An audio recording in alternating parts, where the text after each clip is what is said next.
Hi, everyone, and welcome to another episode of Not Your Normal Discussion. I hope you guys had an awesome New Year's. I know I did. I'm pretty sure Nina did, and Tryst. Yes. We still are praying for Suge. So he is not on today, but hopefully next week he will be on here. Yep. So, all right. So I just want to say that I had a great New Year's. My dad just turned 50 on the 30th, so we had a party on New Year's Day.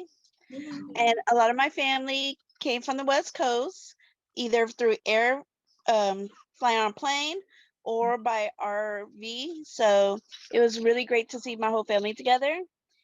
So let's get into it.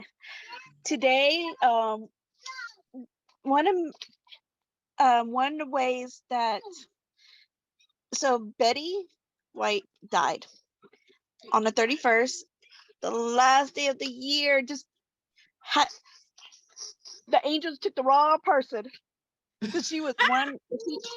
Girl, you should see all the TikTok. They had God taking the wings, the halo, and the robe from the angel. Oh yeah, they had some funny TikToks about this because everybody loves Betty. It doesn't matter what race you are, how old you are. Betty has touched you in some kind of way. So Betty was born January 17, 1922, and she had 3 husbands that passed away before she passed away. But apparently her last dying words was Alan, which is her first husband, before she closed her eyes and went to bed. You said it was her third husband. No, Alan. He was the last. Alan was the last husband. Yeah. Oops, sorry. It's okay. It's okay. Well, on Wikipedia, it had him first. That's why I didn't get to check the years, so I was like, okay. Oh, you're fine. You're fine. She is one of the pioneers for females and basically anybody for comedy, sitcoms. She has done so much with their lives. She loved animals, like she really loved them. And she had a foundation for them. I started getting into the Golden Girls a couple of weeks ago when I first started watching my friend's Nana, who's 92 years old, and her favorite show is the Golden Girls. And at first I was like, why in the world am I watching this show about 4 white ladies from 19 whatever this before I was born? It has nothing to do with nowadays. Watch it. It is hilarious. A lot of the topics they talk about still pertain to even now. It's just a little bit different. They don't talk about race as like black and white. They might talk about like Sicily or like different races between white people. So it was kind of like not too, but it's really enjoyable. I'm telling you, by the time the first season ends, you will be singing the theme song. And you go, look at Betty. Oh, Betty's hilarious. Oh no, how she did half of those without laughing, because some of her stuff when she be talking, I'd be laughing like there's no tomorrow. Thinking, I'm like, how in the world does she do this? And like, she was still doing acting even till she wasn't doing as much as she but she did. So what do you guys feel, or when did you guys meet Betty? So I used to watch Golden Girls when I was younger. I definitely was looking at that when I was a kid, but I also watched, like, we had the DVD collection of the Betty White show, like her actual variety show that got canceled because she brought the black man up on there twice. So It was actually really, really good. Like, and I was surprised for like something back in those days because like I've seen a lot of shows from them because my parents grew up in that time. So, 1950, that's my parents, their era. So, yeah, actually, you were saying that in Golden Girls they didn't really touch on race, but like in the Golden Palace they did talk about race of black and white. So just so y'all do know, their spinoff touched on that. Um, but yeah, you get it's a viral clip of that scene too somewhere. Y'all just look up Golden Palace race or Yeah. racism.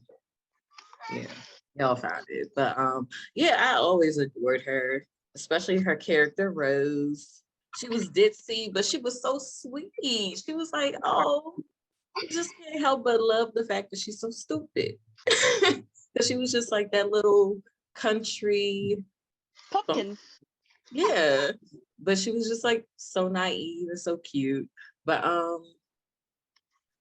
she will definitely be missed. I know when I found out, oh my God, okay, there you go. So when I found out, like I found out through a message and I was like, man, this is another hoax. I looked it up and I was like, no, Mhm.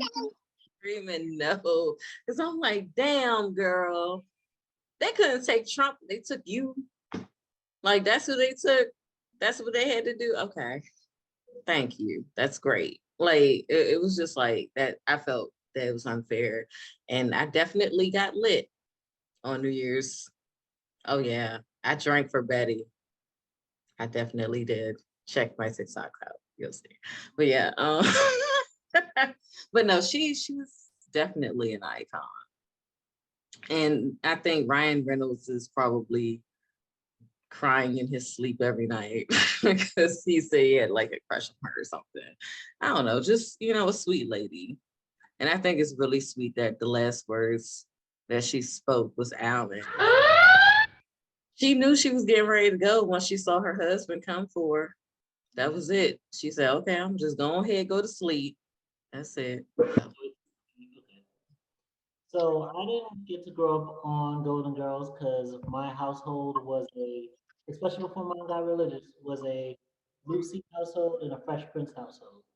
But it was amazing to see how much people love Betty White throughout the decades, how she stayed relevant, how even back in the 50s, in the time we're talking about separate but equal, segregation and all that, she still is willing to fight the power and bring Arthur Duncan, that black dancer, up onto the show and stand by him and like show what an ally is all the way back then. And you gotta love her spirit. You gotta love how, like, even up till '99, like it's crazy that she was lost on the last day of 2021, that year that took so much from us. But think about how spry and full of life she was even till the end.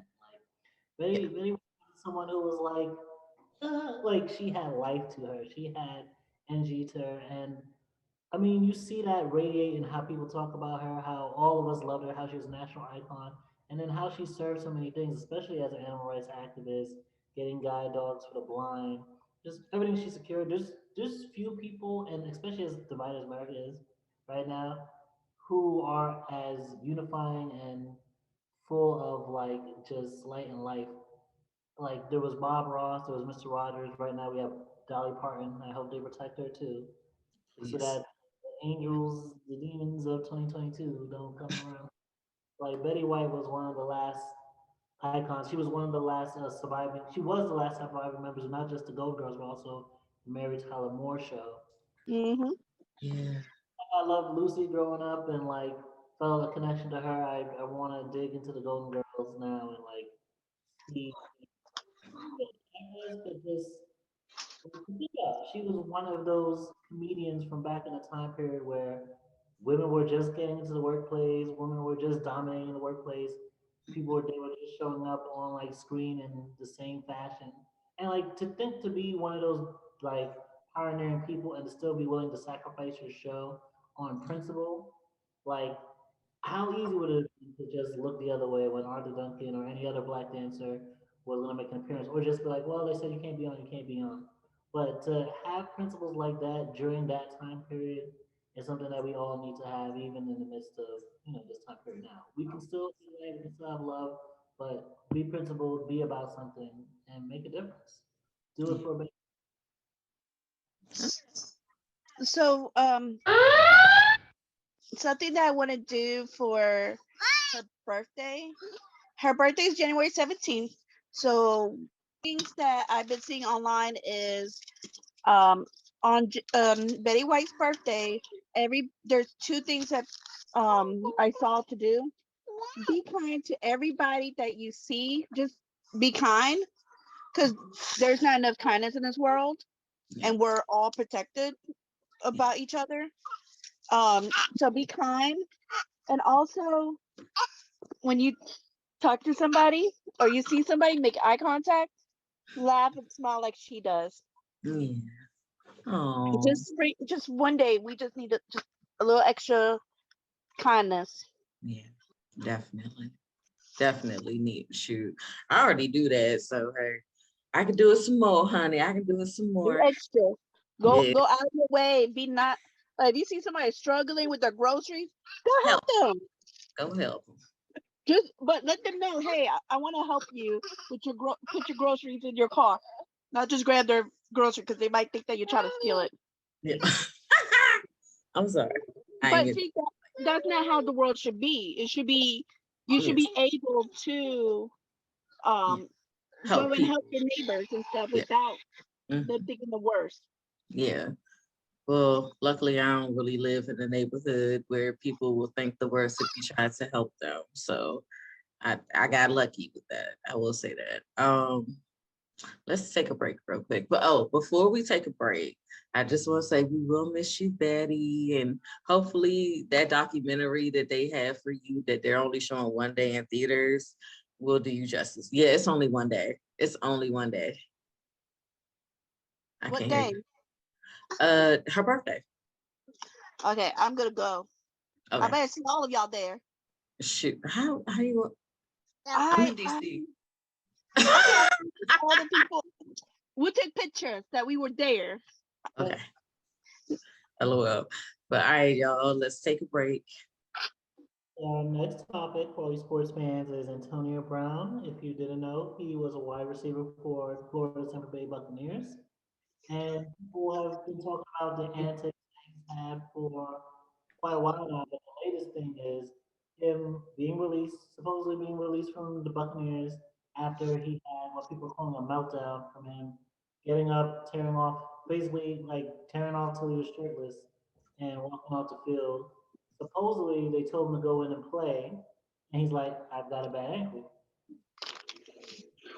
and he's like, "I can't play." And they were willing to throw him out over that, and from looking at that game, to me, like on one hand, yes, Antonio Brown, if you know anything about him, does have wild things that he's done. Like Louder. Antonio Brown does have wild things that he's done, like faking a vaccine passport and then being accused of stiffing his own personal trainer of a $10,000 that he owed him. So I'm not here to defend him on everything, but that moment, especially if it was over an injury that he let them know about and they still wanted him to play, that just shows the way they treat these people. Like when people talk about sports players being like overpaid slaves, that's exactly what they're talking about. If you're at the point of, well, sure, you're injured, but you're sitting out here, you can play. And it's one thing, people say, oh, well, all the movement he was doing, it didn't look like he was that injured. But there's a difference between walking on an ankle that's sprained or broken and then running 50 miles per hour, stopping, moving, trying to catch a ball at those speeds and taking hits. When speaking of taking hits, I don't think this exact moment is linked to. It may or may not be because with CTE, the whole thing about the injuries that football players take and how it affects them neurologically later, that takes years to show up. And the hit that he had off of Vontae's Burfict back in the day. I'm not a sports watcher like that, just in case I'm messing anything up. Like you can see that there is a difference between the way he would give interviews and the way he would act before that and the way he acts now. Like there was a time he was just literally on there. He played one game. He was on there for a week before they let him go. And these sports teams, they have no problem tolerating all kinds of things from domestic abuse to DUIs and everything else. But oh, I don't want to play on her ankle. That's what you gotta throw him out of the game for. That didn't look like a meltdown to me. That looked like a boiling point that he was at. But I'm leaving. I'm leaving to you guys. What do you think about this issue and the way he's being treated, the way he's being depicted as like he's just crazy and ready to bust out? Okay, so when I first when I first heard about what happened, like I just saw like memes and stuff. But then like I actually looked at like the footage of like what was happening. And at first I thought, I'm like, this man is having a whole mental breakdown. Like I initially thought, oh my God, those might be like symptoms of CTE, like we were saying before. Um, but when the story came out today, like when he put out the thing from his lawyer, is saying about him getting the MRI and they saw the bone fragments, saw that he was not lying about this injury. And the fact that they were just like, work. Like, I that it's crazy to me that somebody could tell you there's something wrong with my ankle. And for me to actually work for you, I have to use this ankle. And you still want me to go out there and make you money. Because I'm pretty sure they're getting money too, but it's not as much as these team owners are getting and the coaches. Well, I don't know, the coaches might be making more than them, but it's just like these are not horses. These are humans. And even with horses, you shouldn't work a horse like that. You know, like what if this was like a dog? And yeah, no, I'm dead ass serious. If this was a dog, people's tunes would be like so different because they would be like, oh my God, they made that dog race and its paw was hurting and all that. And they knew the paw was hurt. Oh man, it would be like a whole firestorm. But because it's this black man who, yes, has had little, I'm not gonna say little, has had incidents in the media, in the news and stuff. Like, I get it. He's not the most liked, but he's still a human being. And he should be treated as such. Like, people don't want people treating their mamas like that or their dads like that, their brothers, their cousins. Like, they'll be ready to come up there and fight you, and it's just really unfair how they treat athletes. It is. And I don't understand. I guess I'm not as athletic as I used to be, but I used to actually want to be like a basketball player. I wanted to go to the but like now I'm like, I'm kind of glad I'm glad I got rheumatoid arthritis. That killed that whole dream. Thank you, Lord. Thank you. So for me to hear this, it's kind of very upsetting. But I know that this doesn't just happen to athletes. The only difference is that athletes, when they sign that contract to get all that $1 million, know that they're using their body. Their body's gonna get injured. It's gonna get abused. You're not gonna be coming out of the game being the same as you went in. This ain't nothing new for not just having to work on when you're injured. Even in regular jobs, you can still get injured on a job. It's still taboo to tell your manager or tell your company that you got injured on the job. A lot of the managers, if you tell them, hey, I hurt my ankle, they're going to be like, well, you can either report it to the general manager and get fired, or you just walk it off. I know somebody who injured their ankle. The manager told them that if they say anything, they will get fired. So they never reported. They had a bone floating in their cartridge, a piece of bone, and was wondering why their ankle was hurting really bad. Another accident was another one of my friends. She worked at Harris. She worked at a grocery store. You might as well go ahead and say it. The Harris Theater at the oceanfront, and she a box fell on her. But because there's no cameras in the freezer, they were trying to say that there's no proof that she got injured on the job. It did where the box hit. It hit at a certain spot. It hit at a certain spot on the back of her neck, to where she was practically almost paralyzed. So she can't move her arms so high because of that. And she had to fight almost 5 or 6 years to get any kind of disability or anything like that, because they kept denying. So sorry about my kid. He's excited because he knows some nursery rhymes. But yeah, and that's why I said it's everyday occurrence. It's not just an athlete. And it's against the law for any manager or anybody to tell you to work. Okay, so talking about like the whole you can't tell your manager that you got hurt at work. That's interesting because like I got hurt at work and I told them, but it wasn't hurting at first. Like, okay, so there was a wine box that somebody had in their cart.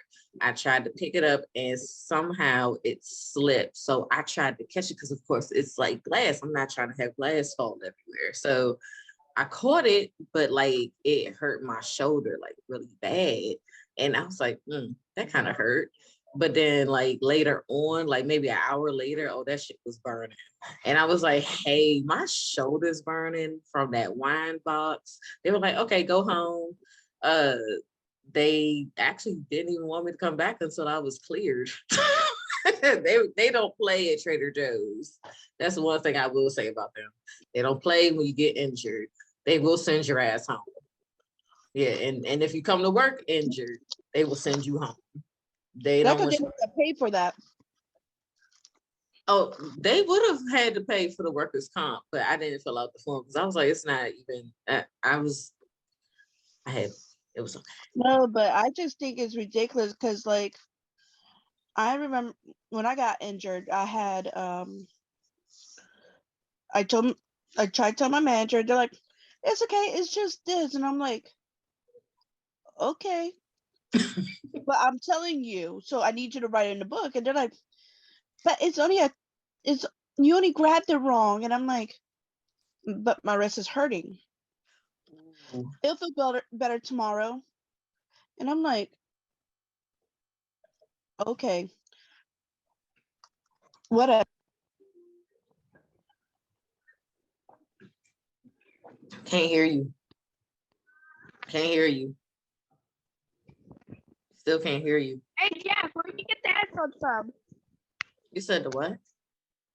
No, we can't hear you. Like you are silent. So I don't know. It's like you came back. Go ahead. You want something? Hold up. Fix that. Try to fix it. Try to fix it. I don't know. What are you talking about? Oh, now I can hear you. Wait. Who? You. Nina. It's like 30 seconds or so. Yeah, you were like silent. We heard nothing. Y'all heard nothing? Nothing. Okay. So what happened was that my wrist started hurting. Mm-hmm. And I told my manager, and then my general manager, they didn't do nothing to the regular manager, the shift managers. They didn't even tell my general manager. And then I went up to my general manager and let him know, hey, yesterday I hurt my wrist. It still hurt. Mm-hmm. And then he tried to blow it off. And then when I told him that I did tell the shift leaders, Ready for that?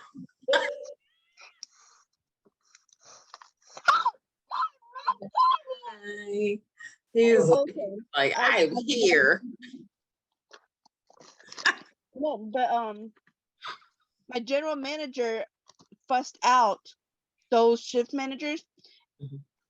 because she's like, if her wrist will hurt really, really bad, or Mhm. she can't hold stuff anymore in her hands because of it, she could sue each and every one of y'all for not writing down, listening to her, because there's video proof of me telling them. He is like, I'm here. I'm here. Hello, honey. I'll edit this out. Don't worry. Go ahead. Yeah. I mean, my time at Target, listen, if New Jersey sounds like a good place to work at Target, they did play with it. Like, I can't hear you. Talk louder. okay, so yeah, Target definitely does play with you, and this is the same place that they told me, hey, I'm poisoning the workers by telling them to take their breaks. And we definitely worked our asses off, and I'm gonna let it dawn. And we definitely worked our asses off and put ourselves in danger to do the job of backstocking. Mm. I'm talking about like we'd be scaling up on top of I forget what the things were called that we put all the stuff through. If you work at Target, if you work in the back room, you know what I'm talking about. But twice when I was working at Target doing backstocking, like I had a crazy back spasm. Like like at one point I had to like just hold myself up like against the wall and the file cabinet thing with all the stuff that we're backstocking. And like I was just stuck there for like a good solid 5 minutes or so in incredible pain until I could finally virtually crawl out of that back room area and like clock out and take a seat.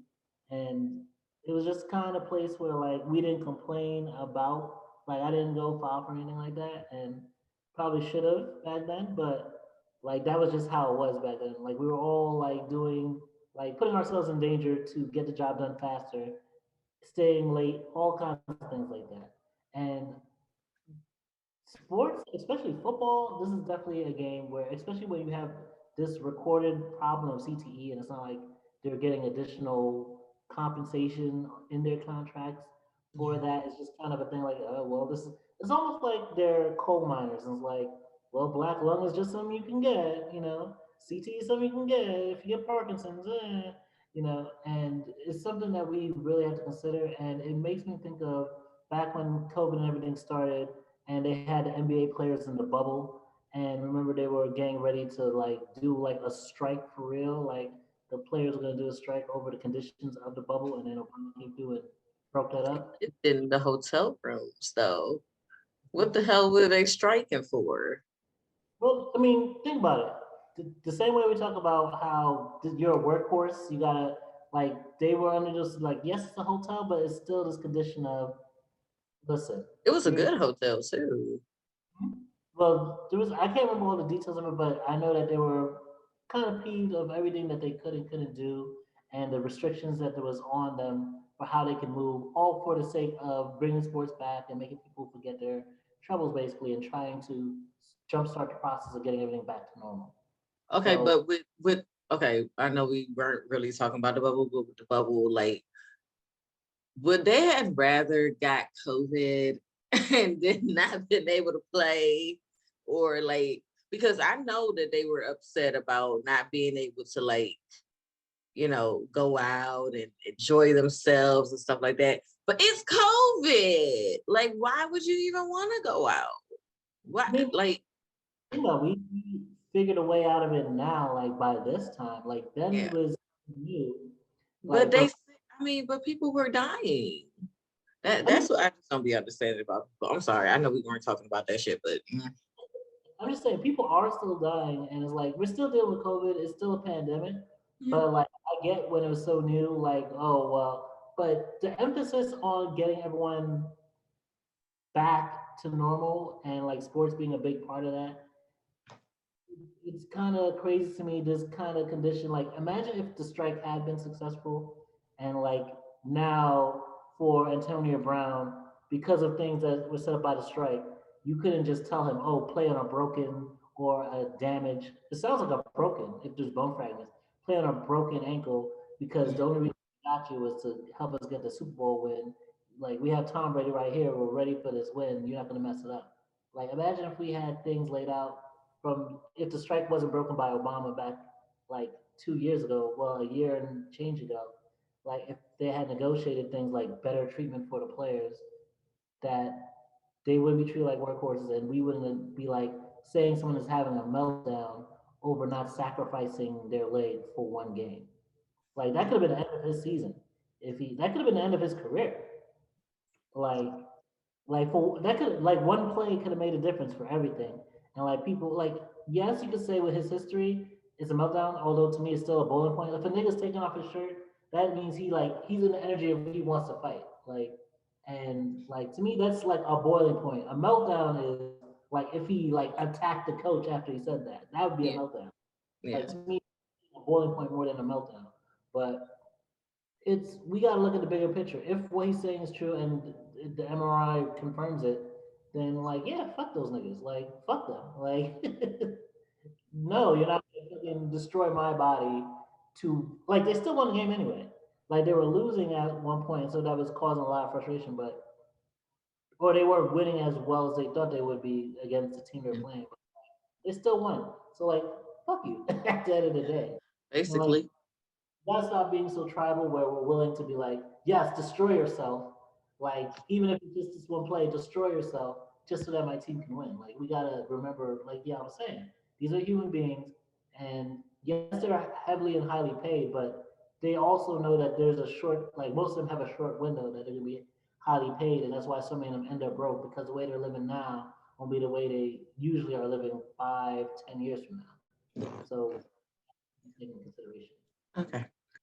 Okay, you guys. So in Washington, D.C., our mayor has decided that all kids that are going to school, we're going to have to take COVID tests and test negative. And I believe their parents have to take a test as well and test negative in order for them to go back to school. This is probably the best thing she's done since she lifted the mask mandate and caused Omicron to go crazy in DC. Yes, actually, it was her fault that Omicron went crazy over here, but I digress. But I think this is a good idea because all these babies are getting sick, they're getting hospitalized, the hospitals are already overrun.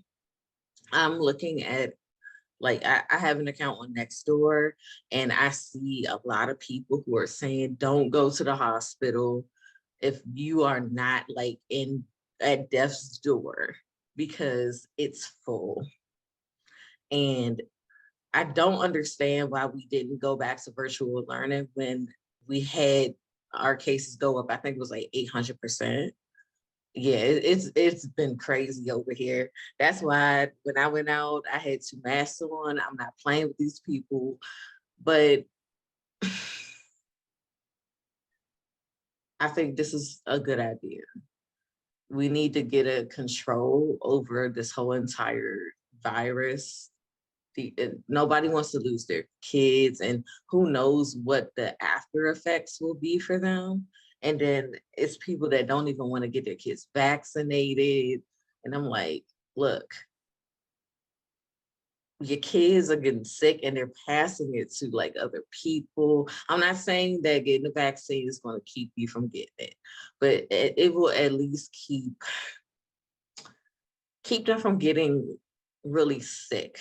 Because there I did see somebody that I used to go to school with. She said that her daughter has COVID, but she does not. And she's saying right now this little girl is just like really sick. And this is the reason why I really think that this is a good idea. It is. Like, take the test, stop being assholes, stop going out without a mask. Like, do it for the babies so they can go to school and actually socialize and get like so like the social cues that they're supposed to be getting, like, because this virtual learning is not only a stressor for the parents, but it's also a stressor for the kids because they have to sit in front of a computer all day, and that's boring. They were already bored in the classroom, but now it's kind of like they're like this. So vaccinate your kids, get them tested. So here in Virginia Beach, there a lot of the schools are doing COVID shots, clinics. It's not making you have to take it, but it's giving you more of an opportunity to go and get it done, especially if for parents, because half of them work that 9 to 5, they don't got time. So the clinics are actually open, I think, all the way up to like 8 o'clock. Um, and it's on certain days. If you got a kid, you don't even got to be like, you could be homeschooled and go to this clinic and get your yes. Even as so they have like 2 different clinics. So if you're 12 and up, they got one clinic. If you're 12 and under, they do another clinic. Both of my kids got their first shot. They got it over winter break. The only reason why it took why I waited was because the youngest daughter, she has a heart issue, so I went to ask the doctor before I went and got her a shot. Wasn't asking about, ooh, what's in the shot. I'm just asking, hey, is it gonna mess with her heart? So the minute I did that, I went, and during the winter break, word that if they do get sick, they're not missing school. So I said, 1, 2, we're done. What? Third one can't get it because he's under 5. So, but even the hospitals here for children, they have over, one of them, the urgent care, one of the urgent cares has over 500 beds. They said that no, not urgent care. It's the main hospital in Norfolk. Yeah, I see you. Over 500 beds for kids, Okay. all completely filled, to the point where they're even moving kids that have heart issues out of the hospital to make room for COVID kids, because the COVID is getting to the kids. The new variant is really getting to them, and a lot of parents are not letting their kid get vaccinated, or they're taking their time because whatever. Winter break, I'm sorry, all the kids should have been lined up, shot. And it has nothing to do with anti-vaccinating or whatever. If you want your kids to get whatever, what's the one that chickenpox? Let them get chickenpox. But this is something that's killing kids or get the vaccine. That last part. Repeat the last part. Oh, so this is killing everybody around the world. So everybody should at least get your kid vaccinated, invest in their future. Who cares about you? Because it's not about you anymore. It's about your kid in the future. Okay. All right. As the dissenting voice.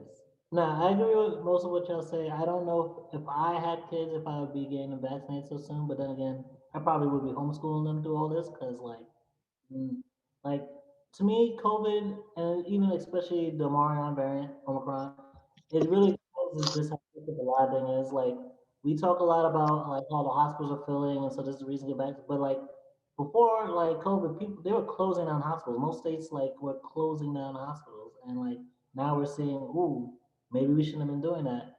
And even with like the mandating like the tests, like in DC, to me it's like, well, what happened to Joe Biden providing free tests? Because tests for you and your kids. Oh, we have that.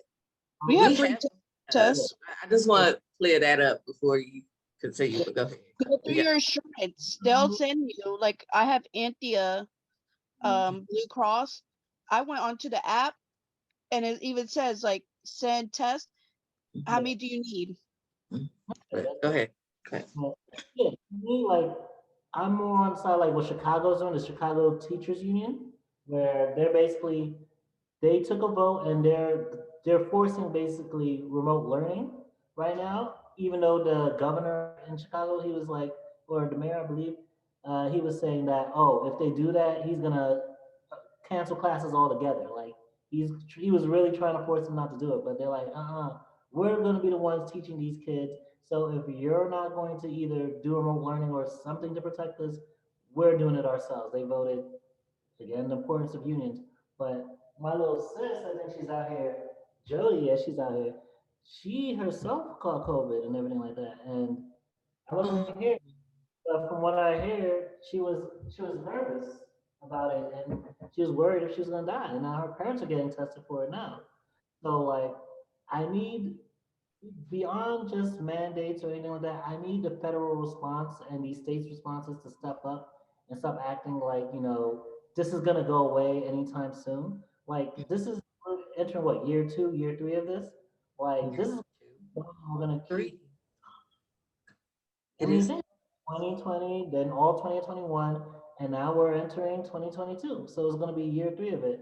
And if we don't start acting like this is an emergency, then the bodies will keep hitting the floor and like they will keep mutating. And it's got to go beyond test two because when we get into the future, we're going to talk about how some scientists are warning that like most people who are boosted up, they might be at their limit for like, yeah, you might be at your limit for shots, and like a fourth one might actually compromise your immunity. Okay, so virtual learning, there's cons and pros for that. For me, my daughter, she's in an inclusive class, which means that she does attend some regular classes, but most of the focus or most of the time at school, she's in her special needs class that helps for certain things. During COVID, where we were doing virtual learning, her regular teacher kind of like put it to the side, like she doesn't matter. So that year, she didn't learn no science, she didn't learn no history.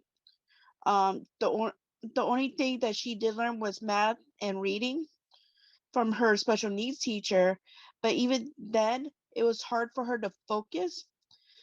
And because I have a 3-year-old, the 3-year-old would, or at the time, one, and he would try, to see what's going on, and it was just way too much for her. It was too much sensory overload. She'll get up, she'll go grab something to eat, come back, eat. The teacher don't mind because that's just how she is. She's always hungry. She has a high metabolism. But at the fact that like she'll just start going like this, or she won't come back to class. And then not only that, but a lot of the other classes or regular school class kids, their parents would make sure that they check in for at least 15 minutes, and then don't check nothing else till like the last 3 minutes of the school day, and expecting to not be absent. Some of the schools will actually pat, even if the teachers like put no, should not pass, or hey, you need to practice reading more, whatever. They will pass them automatically. Same thing with high schoolers. My only thing is I do think that people like the kids with the special needs should actually be in the school building. They should. But the regular kids, like you don't have a learning disability where you cannot get it like as quick as everybody else, you can stay at home. Y'all can sit in front of the computer. But I do think that the special needs children should get a different type of approach. But they should still wear masks. Yes. I don't know how they're gonna, because some they're still kids and they're still gonna, touch their face and stuff. But I think that they need to do virtual learning at this point. Like, I feel bad for the kids that, can't get it as quick as everybody else. But in order to keep this from spreading everywhere and affected people who might not have the immune system to just fight it off. What were Another you? thing, another thing that happened was they found out that a lot of the you know how like kindergarten is the first step into learning. They found Well, out that pre-K. a lot pre not every place does pre-K. Um, yeah, yeah. So either pre-K or kindergarten, and then first grade is the most important years of schooling because that's when you start learning how to spell, how to read, how to your math, how to write your name. So a lot of kids, because the parents still had to work, Mhm. it was still harder for them to Mhm. start that process of learning I when you're understand. at home, not in a place. Yeah. So they found out that a lot of the students that when they came back, they did a testing. A lot of them are not where they're supposed to be at because of this. So Yeah. I don't think virtual learning is 100% good, but I I think for the understand. I think for middle school and up should be virtual, but elementary. But it's literally the baby ones that are actually catching COVID and bringing But it back. hold on, this is what they should do. Okay, you ready? Go. Empty the middle. Hold on. Empty Ready. the middle school and the elementary. I mean, the middle school and the high school. Empty those buildings. Then separate the Okay. other out. That way, you only have like 5 students in each room, and separate throughout the school system. But you can still risk the one of those 5 having But COVID and giving it to the other little people. Since but this see one here is we highly have transmissible.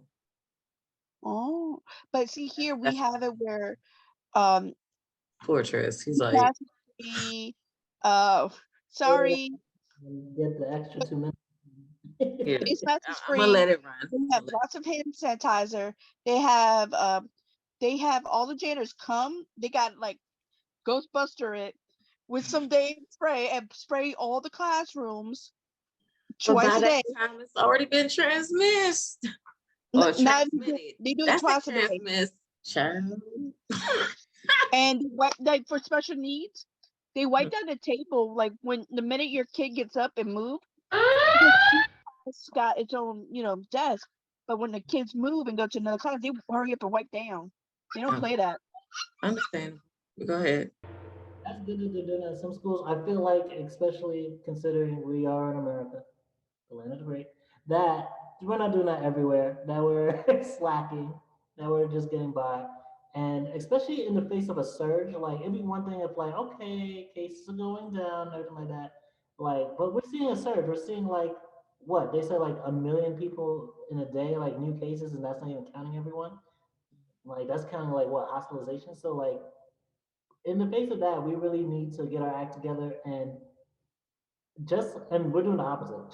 Just like in a way that they cut down the quarantine time from 10 days to 5 days because the CEO of Delta Airlines asked them to. Like think about that. The CDC, Center for Disease Control, is listening to Delta, Delta Airlines, because at the end of the day, they're so resistant to. Because there is a conversation about how do we tweak education and not just do the same old thing, but like actually tweak it in a way that's going to be efficient in teaching these kids not just math and science, but also like developmental things, like even more important things, like actually making education fun and engaging and inspiring still. Instead of like talking about how do you tweak that through the pandemic, through virtual learning, through mixing up virtual learning, and if you have an IEP, I like that idea of being in person. But instead of doing that, they're doing what they're doing now because they don't want to fulfill their campaign promises of saying, "Oh well, we were going to give you $2,000 checks. We Mhm. are going to pay for hazard pay if you have to work this." I'm Um, still looking for my check. yeah, you get like think about it. If you have to quarantine, you should be getting guaranteed paid sick leave. But we're not doing these things, and like we've had like people say, "Oh, give Biden, Kamala a chance," but I'm like, they've had just as much time of being president or being in the administration with this, and yet more people died in 2021, it seems, than in 2020 when like we were like just like no vaccine, no mask, like when we were blatantly like throwing ourselves into death. But I feel like the damage was already done though. Like I can't even completely say, oh yeah, it's Joe Biden's total fault that more people died. He did try his hardest with that vaccine thing. Probably not his hardest though, but he tried.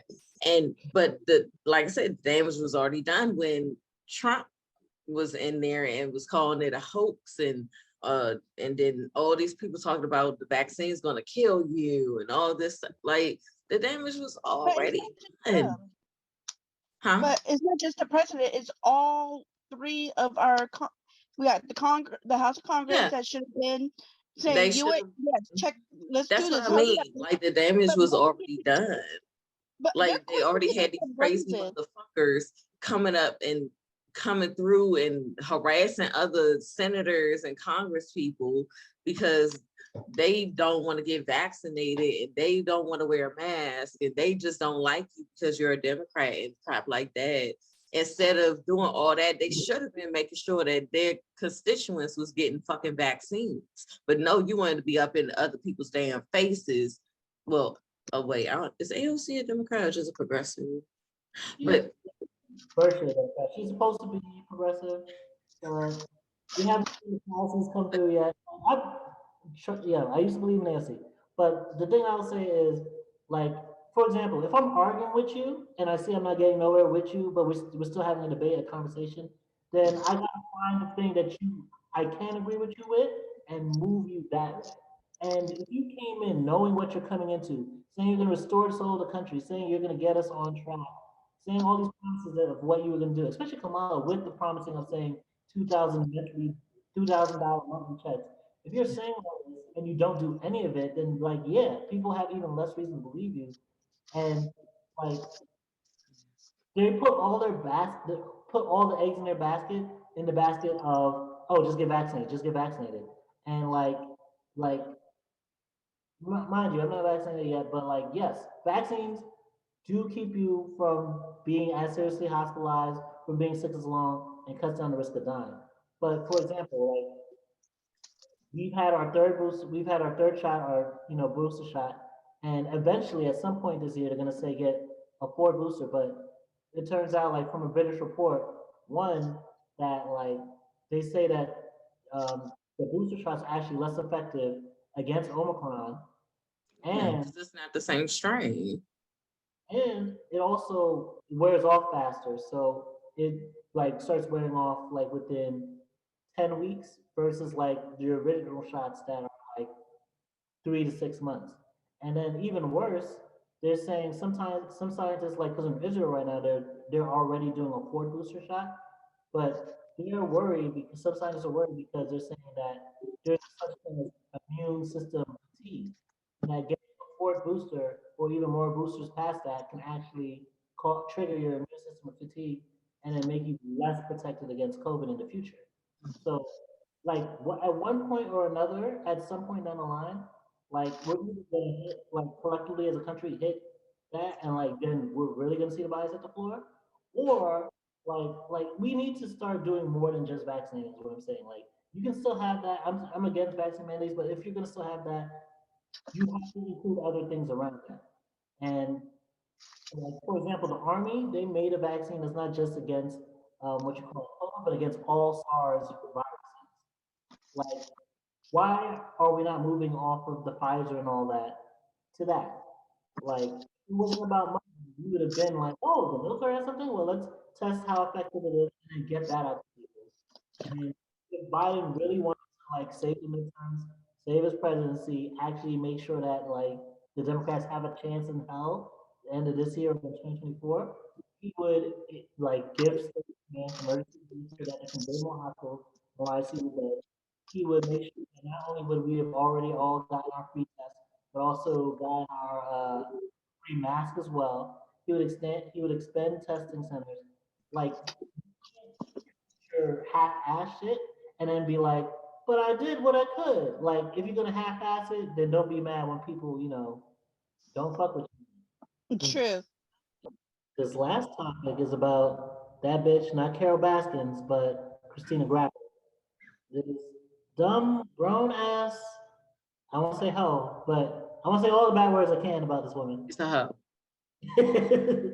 From Dover, New Hampshire, whose grown ass took themselves to go back to the park to tell a 9-year-old black child, a black little boy, that they were going to kneel on his neck, basically George Floyd him, for breaking her son's toy. Mind you, the toy broke when the son pushed the black boy and broke as a result of him being pushed. So on 2 counts, first the black boy has to deal with playing with some little random white kid, and I don't know. I would love to know how old this kid is, because Christina is 51. This is not some racket young 16 teenage mom off MTV who's getting in a fight next to George Floyd children. This is not someone who has no sense. This is a grown ass individual old enough to be a mother she wants to be. Years. Mm-hmm. Out here, like when she found out about it, goes back to find the black boy. The black. I wish I knew his name for so I don't have to say black boy, because that's probably how she was talking about him to her son. I That mean, nigga. say the victim. Yes, the victim. Yeah. He ended up being convicted. It was on a civil. Don't get too happy though. It wasn't in criminal court. It was on some civil shit. She's like 250 or something like that, and has to stay away, or else she can face a fine of like 2,500. So things that we can easily end up in jail for, that like you're out here whole threatening children, whole with a child, and is CPS going to get involved? Is you going to see like at least a day or two in jail time? No. It's like, all right, she probably cried and was like, I'm not racist. I didn't mean to. It just came out. And I was like, that doesn't just come out. So what would just come out if somebody like broke something of your child's like, don't you ever don't you ever fucking, you would say something like that. Like, if you were that good or a child with your own ass, you would be saying shit like that. You wouldn't be finding yourself to say just like not even a whole year after everything with George Floyd, with all of that, yep, yeah. That was a whole death threat. That's a whole hate crime. 250 I was typing ass bitch, Kristina Graper. Okay. Oh, so when you sent this story in the message group chat, I was like, is this the video that I saw during quarantine? And then, yeah, it was. It was that video. And when you see it, like you can see the fear, because she chased him. It wasn't just that she went and said she was going to kneel on him. She was running, like he was trying to run away from her, and she just kept approaching him, all because her son went home and lied about how his little phone fucking missile got broken. Instead of saying, Mom, I put my hands on him and he fell to the ground and it broke. No, he didn't want to get in trouble because he knew that if he told her, hey, I put my hands on him first and he didn't even do anything to me, he was going to get his ass whooped because it was his fault, because you shouldn't be putting your hands on anybody. Now, not only did you get your stupid little phone missile broken, now your mama could go to jail if she gets near this little boy. Your mama, y'all probably already broke as hell, so you got to pay the fine. Like, you and your stupid ass lie has caused your family a lot of strife when you could have just went home and told the fucking truth. This is why you tell the truth. This is why. And it really reminded me of the whole Emmett Till situation with like how, she lied and said that he had kissed at her or whistled at her. I'm sorry, not kissed at her. I don't know where I got it from, but whistled at her, and he didn't, and got him killed. Like, you could have got that little boy hurt. Because what if she really actually did push him and like put her knee on him and something had happened. Like, I'm gonna tell you one thing. Had it been my child, you would have been dead. Don't come to me. Don't come to my child. Come to me. Like, if something has happened between these two little beings, come to the parent. Don't be approaching these kids, because then they're gonna go back to their family, and now their family, you don't know who they are or what they might do to you. And now your house getting shot up because you over here talking big shit to a 9-year-old. Stop it before y'all sit there and want to run off at the mouth with your white power shit. You might want to think about who those little kids. I gotta change that. Who these little kids are, like who they're related to, because you might get your shit shot. That shit gets on my fucking nerves. It really does. I'm sorry. So for me, my issue with this is that I dare somebody to come up to my child and call them a black person, or if somebody breaks my kid's stuff, first of all, I yell at my kid because I know it's probably my kid who did it first. But I'd be like, why did you take it outside? You shouldn't have took it outside. Why you didn't put it in the backyard, or why you didn't put it in the front yard? Okay. I'm gonna ask them why they didn't do ... And then I'll ask them, because you can tell when your kid lies. Mhm. Okay. If you can't tell, then either A, you're just being oblivious and you think your kid walks on damn water, or you're not around your kid enough to know. So for my daughter, when her giveaway is, she goes like this, I'd be like, Leah, you're lying to me. No, I'm not.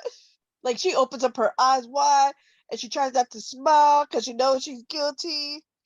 Especially when it comes to like, oh, you stole one of my pretzel hot dogs. She'd be like, no. So you know your kid. So my thing is, she should know her kid did that.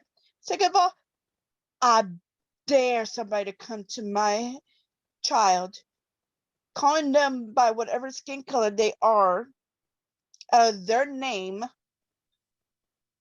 and accusing them of things and threatening them. I dare. Whatever threat you tell my child, I will do to you. Mhm.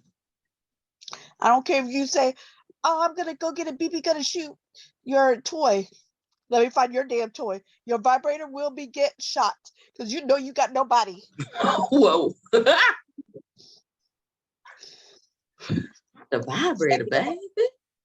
Oh. It's just buzzing like, I ain't doing What to do with this? She must not be getting that if she could think that she could talk like that, because imagine her having to talk to her spouse. I mean, So she's getting none.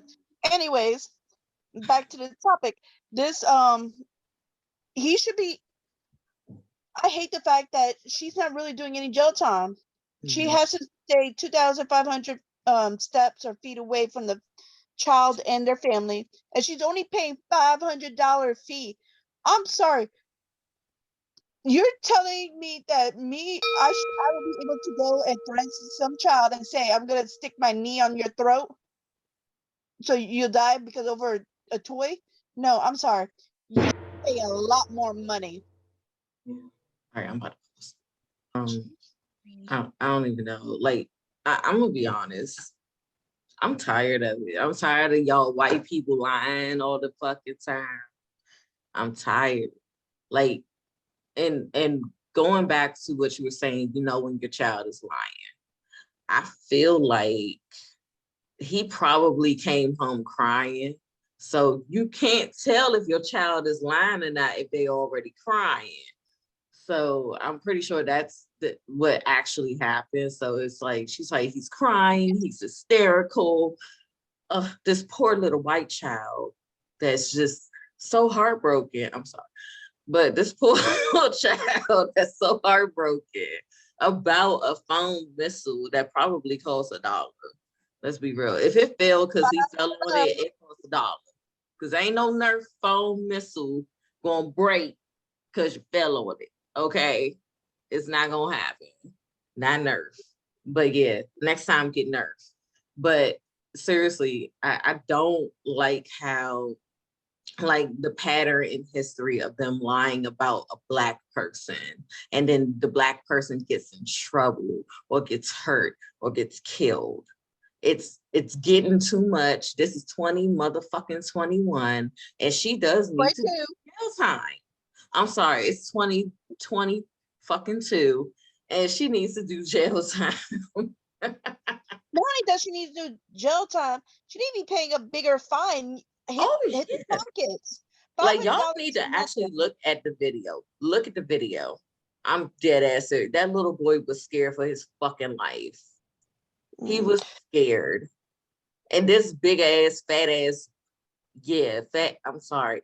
I'm fat too. But you know what? This fat ass bitch was running after a little kid over a fucking Dollar Tree missile. A Dollar Tree. Is that okay? One thing that does really piss me off is the fact that it shouldn't matter the color of your skin. You should not be threatening anybody. Yeah. It's 2022. We should stop having all these race wars, Black against white against whatever, white against everybody. We need to stop it. My thing is that at the end of the day, your ass should be in jail. You should or be doing like 2 years worth of community service, pay for the child's therapist, psychologist, because he's going to need that. He is. Because especially if the family is a good, I'm not saying, all Black families are bad or whatever, but especially one that they're raising their kid right, they're doing things right, and then you're coming out of nowhere, basically say because of the color of your skin, you're no good. Yeah. You're going to make that child go towards a different path than what was set for him. Yeah. So that pisses me off. So go to community, do some damn community service, go pick up some fucking trash, and guess what? Humble yourself. Everybody needs to need a little bit of that humbling pie, because if not, y'all gonna be stick up your butts. I try to be good. My kid came in. But, I mean, it's interesting what y'all talking about, your kids, like, their reaction, but when you think about white people, a lot of problem with, like, not understanding that they're racist or insensitive or whatever it is, it comes down to because of the way racism would affect your brain as thinking like you're superior, you already just assume whatever you see and think is the right answer. So whatever you is like, what happened? And she saw him like she doesn't do no like looking at him. Like we have learned that. Like even what y'all was saying before about well why'd you even bring the toy out to like because of the history of racism, the history of like you could be lynched or shot or taken for anything, we have had to have this protective mindset of instilling in our kids, like, ooh, don't even put yourself in a position that some shit could happen to you. Like it's just, like almost in the same frame like rape culture of like, oh, don't wear this, don't do that, don't stay out late to this time with like alone with a boy. Like a lot of that we culturally just have comes from having to be wary of like the hunters out there, like how any one little thing could set you in a situation where shit will escalate and like you could end up like losing your life or just being in a bad situation, ending up in prison, something like that. Like that's the legacy of racism. And she was playing right into that where instead of like looking at her kid and being like, yo, how did that break? And she just heard the first thing was like, ooh, point him out. And like not even just point him out and like, yo, let's talk to his mother because what, I'm gonna expect money from the kid for this? No, she chased him down as if she was going to put her knee on his neck herself and instill that racial terror. So like that spirit of like, ooh, I know he did it, I know he broke it. I believe my son. Like that spirit is what's carried like white people But through. she took it too far. Way too far. But the knee, all she had go ahead. all she had to say was tell this kid, all she had to do, even if she went up to the kid, which If she was curious, like, hey, what's your name? Where's your parents at? I want to talk to them because my son is saying that you broke his toy and I want to clear it up. But instead, she took it to a whole different level. A lot more things could get accomplished if we just talk to each other. And that's the thing with all the races is that we don't talk to each other because we're raised to be cautious of other races. So kind of like how if you go to if you want to be part of a white job or a white collar job, you go there and you talk white. Or if you want to be part of certain cultures, you got to talk that way, or you got to dress that way, or you got to act that way. And instead of us be embracing the differences of each of the races and just being like, hey, yeah, girl, I know y'all, the black people cook good food, but hey, how about you teach me? Because I don't got no flavor over my house. You know, just appreciating each other.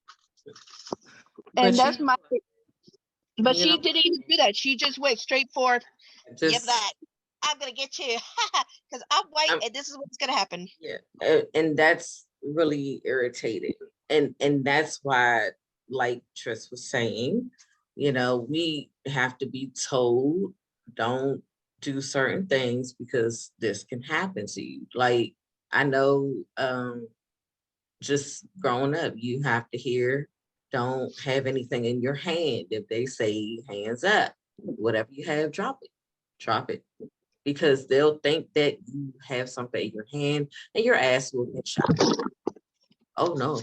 So, but go ahead, finish Tryst, because you were saying something.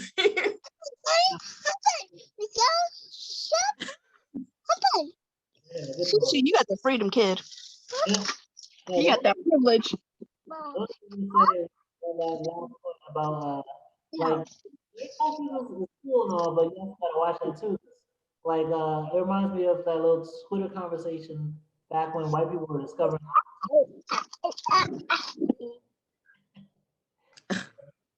And back when white people were discovering oxtails, and everyone, black people on Twitter were saying like, "Oh, they got a poison gland in there because you gotta be careful. If you don't cook it right, it's gonna get you sick." You mean the puffer fish? No, for oxtail. Yeah, they were lying because, for example, like when white people discovered chopped cheese, and the price of chopped cheese was on the rise after that, they're like, already expensive. It's already expensive. So they're like, oh no. If white people discover oxtail, they're like, I don't know which little white girl was with her little black boyfriend was like, this oxtail is busting. And they're like, no, lie to these motherfuckers. Tell them it's terrible, tell them it's disgusting, tell them it's poisonous. We want our oxtails. Yeah. So I want my oxtails. Sorry, I want my oxtails. In general, we need to. This is why I'm writing a booklet about critical race theory, racism, even like how race is created out of racism. And when I'm finished, I'll have it the link for it online, because I think the only way we can really understand where we're at now is to have a good understanding of how we got here. And like issues that we have, a lot of the issues that we talk about, there is nuances and layers to everything. And like we might be touching upon it, but there's so much that we either don't know or don't actually connect the dots of how this history has brought us here. And this is another example where on the surface it's like, I'm sure people would be like, oh, well, at least she had to pay a fine. But like, no, there's a reason why she thought it was okay for her big grown ass to fucking chase down this child. And there's a reason why, like if you had different people talking about this subject, they'd be like, oh well, he shouldn't have broke it, or like they would still try and find a way to blame him because like, oh, you brought it onto yourself because oh like we just we just need some common sense, but you don't get common sense without actual understanding of the foundations of everything.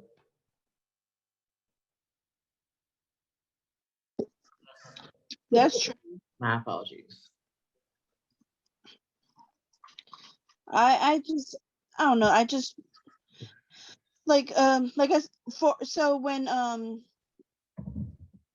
the police officer put his knee to him, that later that night I cried to my husband because I'm like, how do I tell my kids that they have to be careful that a police officer, a neighborhood police officer, could come and kill them. A group of them could be, and it's a group of them. It wasn't just one guy there doing it. It was a group of them, and that is okay. That our lives do not mean as much as anybody else's life. That's messed up. And I was crying because I was scared because I'm already, fearful of the police. But this made it even worse. And then I looked at my son and I'm like, what happened if he's in the back seat and I'm driving and they pull me over? Are they going to say that I kidnapped my kid? Are they going to try to kill me for that without asking me questions? Yeah. I Like, mean, it's interesting because like I think about that because of course I don't have children yet. So I hope to have a son. And I think about that. I'm like, how will I have that conversation? Because it's different for a girl getting that conversation than it is the boys. it Like, shouldn't be should though. his father do that? It's a hard conversation. And I remember I like to watch Real Housewives of Beverly Hills. And Garcelle Bouveau, she is on there and she is letting them have it. She's letting them know about, what Black people are going through. And she actually said, she had to have that conversation with her. I think they were 11 at the time when quarantine was happening. She had to have that conversation with them even though they live in Beverly Hills. Yep. They're rich. And she's like, but you're still Black. You're I still tell Black. my girls that. Like, I can tell Leah, I'm like, you're Hispanic. You look Hispanic. yeah, but you Black. Don't do nothing wrong because you don't want ICE to come and get you. And it's gonna be that one time you don't carry your birth certificate with you. You don't have an ID right now because you're a child. Mm-hmm. But do something wrong or be by a group because I don't want her to be excluding anybody as a friend. Yeah. Except older adults. And then I need to know them. But for as kids, so if she wants to go hang out with, so there's a lot of Mexicans around here. She looks Hispanic. I don't want her to get, by ISIS just because of that. And Did you that's say what, ISIS?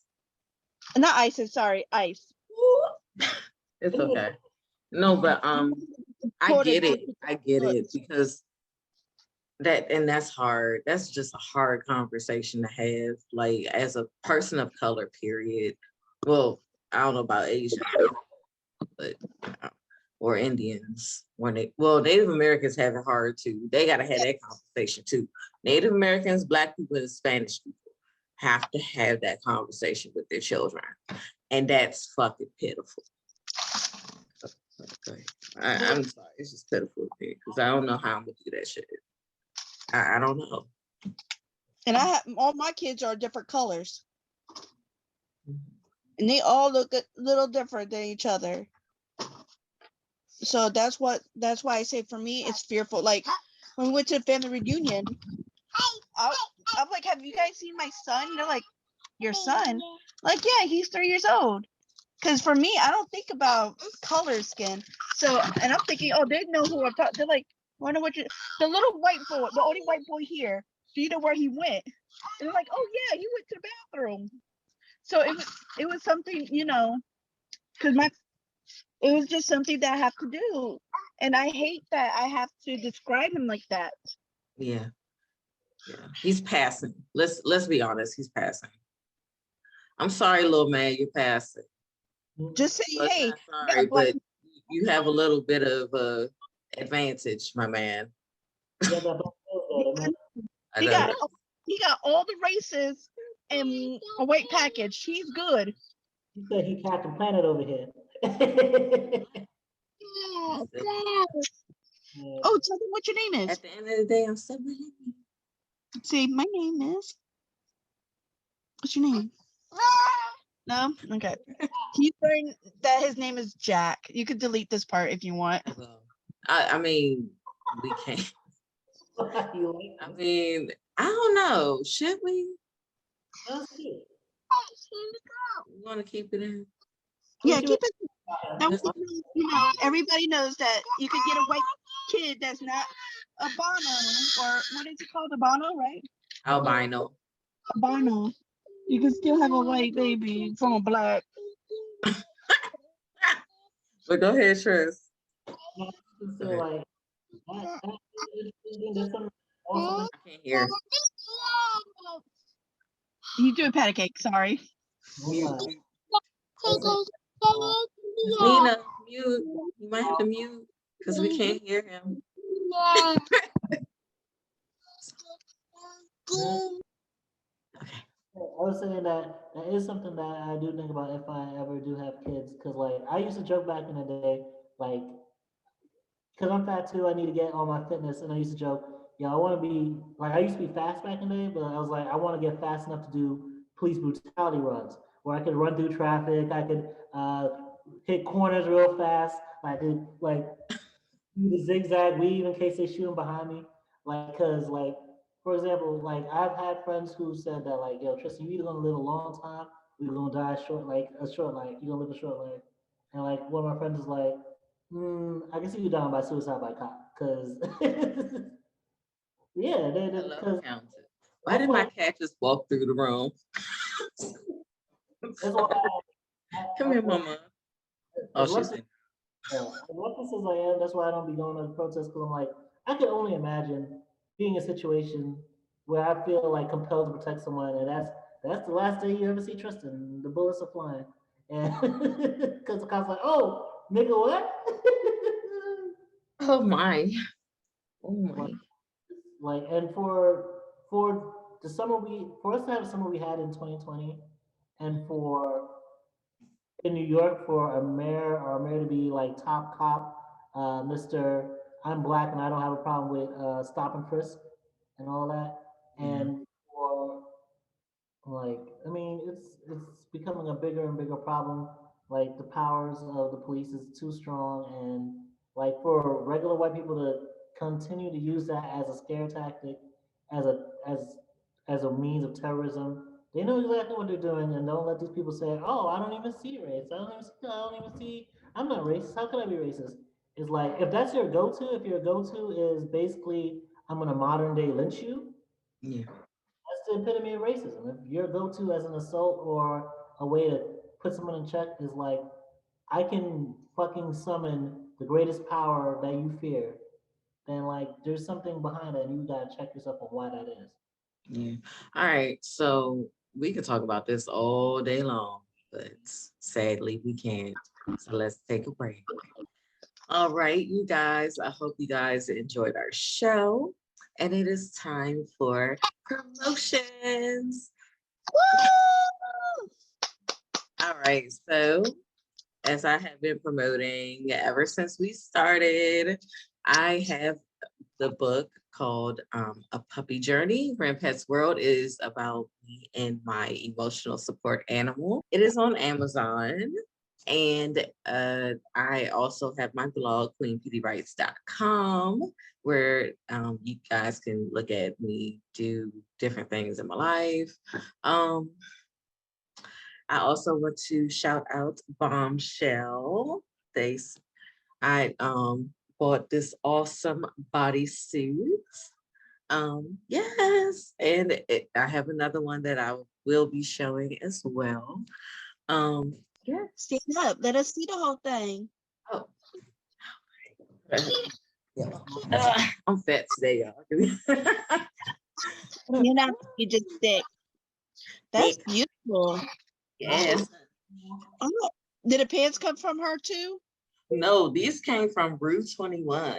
But I do love that shirt, that top.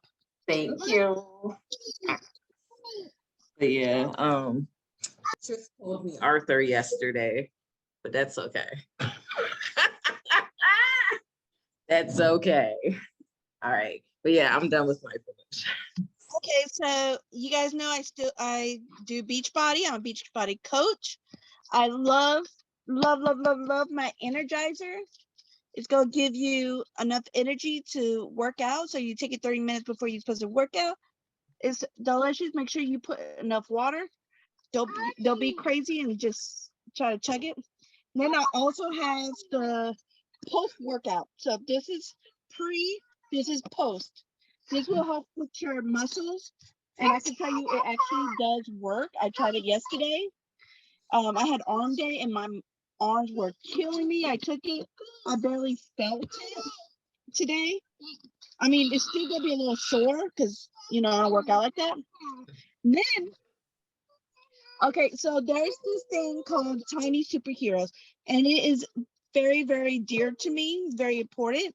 What it does is it takes kids like him that have disabilities, and they give them a cape so they can feel like a superhero, just like everybody else. And right now there's a fundraiser for him. He met his goal of $50 already. We're trying to get to 150. 150 will get him his the J on the back of his cape. But not only that, but the extra money goes actually to help out other unfortunate families. Other unfortunate families be able to um get the cape. They don't turn down anybody. So like I said, this is a fundraiser to help. But they know that some families don't have that help, that community that could financially help them out. Yeah. So like I said, even a dollar helps. Any dollar, 50 cent, whatever you got to give, it helps them. They earn patches for free after they complete their mission. Each mission is to kind of boost their confidence, because some kids may not feel like they're smart enough, they're not good enough because they're different. And this kind of tells them, hey, you may be small, you may have disabilities, but at the end of the day, you are special to somebody. And not to let it, sorry, You're fine. Oh, to let it bring you down. My middle child, she's part of it too. She has her own little cape. Um, it's purple. So hopefully, I'm hoping that I'll be able to afford to get her a bigger one because it's been a couple years. But they want nominees. So if you know anybody with, even if it's not like a physical disability, it might be mental, it might be a heart issue. Um, and it also helps support um adults that have disabilities. They actually package up these capes to be sent out to these families. So oh, it does a double thing. And I'm sorry, it's just it's like I said, okay. dear to me. Yeah. So it's called Tiny Superheroes. Um, you can find it on Facebook too. They do have a Facebook group, and it's just a community of positive people being positive to each other no matter what difficult they went to. Um, if you do go on it, just keep in mind that there are um, people do post when their angel get their wings, and it's just like I said, it's very positive. Um, it's very moving. So try to help out. Sorry. No, you're fine. Like, dab, dab, dab, dab, dab, dab, dab, dab. So go ahead, Tristan. You're next. Well, in this new year, there's plenty. Louder. Louder. This new year, there's plenty I got planned coming up, but I'll talk about some of the things that's current for right now. You guys know the mutual aid groups that I work with and the charity groups that I work with. And guys, if you're able to, please contribute to as many of these causes as you can, or if there's one in particular that moves you, do that. But especially in the season of Omicron, and let's not forget the flu is also out there. There's this thing I wanted to mention. My mom, she's a nurse, but she's also studying homeopathic medicines and everything like that. And she gave me a recipe for a very nasty tasting but effective flu bomb. So I'm gonna say some of the things that are in it, and it'll help you recover more quickly. So here are the ingredients. It's 3 teaspoons ginger, 3 tablespoons actually, 3 tablespoons ginger, 3 tablespoons turmeric, 2 small onions, 10 cloves of garlic, 6 lemons, squeeze out the juice, 1 teaspoon of cayenne pepper, 1 tablespoon of honey, and 2 cups of water. You want to blend that together. Want to blend it together very thoroughly. Place it in the fridge, let it cool, and drink. And use 2 tablespoons if you're experiencing any flu-like symptoms every 2 to 3 hours. And on top of that, take frequent walks and do hot and cold showers, where it's 3 minutes hot, 30 seconds cold, and you do 3 cycles alternating like that. And that's supposed to help build up your T cells and your immune system. And overall, you keep doing it until you help sweat out your system. And I'm gonna do a little demonstration of drinking this nasty thing right here. Yeah, it looks wild in there, but Actually, it sounds good. Sounds like something I would drink. you're definitely gonna want a mint or gum or to brush your teeth. Afterwards, you don't wanna be talking in nobody's face.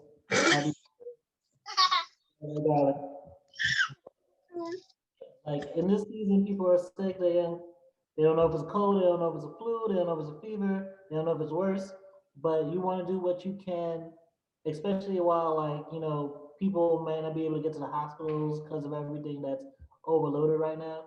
You want to do what you can to take care of yourself at home and help your immune system fight along with whether you got vax or anything else. You want to make sure that you're doing what you can for you and for your family. So that's what I'll promote right now, and hopefully in the future you'll see even more from us. But yeah, okay, so Also, we are thinking of doing a spinoff. Um, that is one of our goals for this year. I'm not saying it's gonna happen like in the next couple months, but we'll eventually get to it. I'm hoping that we'll call it the unexpected, because I really like that. Because you never know what you're gonna get, so you gotta tune into every episode. But I think it'd be kind of cool. And if anybody got any ideas or anything they want to say, write in the comics. You got our email, you got our Facebook, you got all our stuff. So let us know. And I would love to do it. AKA, we can even do one where we learn how to do edges. Yeah. Apparently, my line made is awful. I had to learn you have to use your finger. No, they use toothbrushes. Yeah, no. I use a toothbrush and then I shape it with my finger. I use a toothbrush and my finger. Wow. It's a process. If it takes more than 5 minutes, it's too long. No, it does not take more than 5 minutes. But I'm gonna have to go like this. It takes at least maybe 45 seconds for me. I say, but see, my hair is already out here anyway. Yeah, mine goes. Yeah, so yours will take like this. She gonna have them J-Lo blinders. J-Lo blinders. When she tried to do those edges at one time, and she talking about something. I got baby hair. No, baby, those are movie theater. This is my bangs. I ain't got no baby hair. I got like this right here. This is it. Look, that's what those your edges right there. We gonna work you. We gonna work you. And got bangs about a year ago. These just have grown. Ooh, child. We gonna work you. But thank you guys for watching our show. What episode is this? This is episode 11. This is episode 11. Yeah. Thank you guys. Getting that's why. Yeah. But yes, thank you guys for watching. You know, we always love it. Like, share, subscribe, share. And you guys enjoy your new year. This is not your normal discussion where we talk about the hard topics uncensored. This is not your normal discussion. This is not your normal discussion.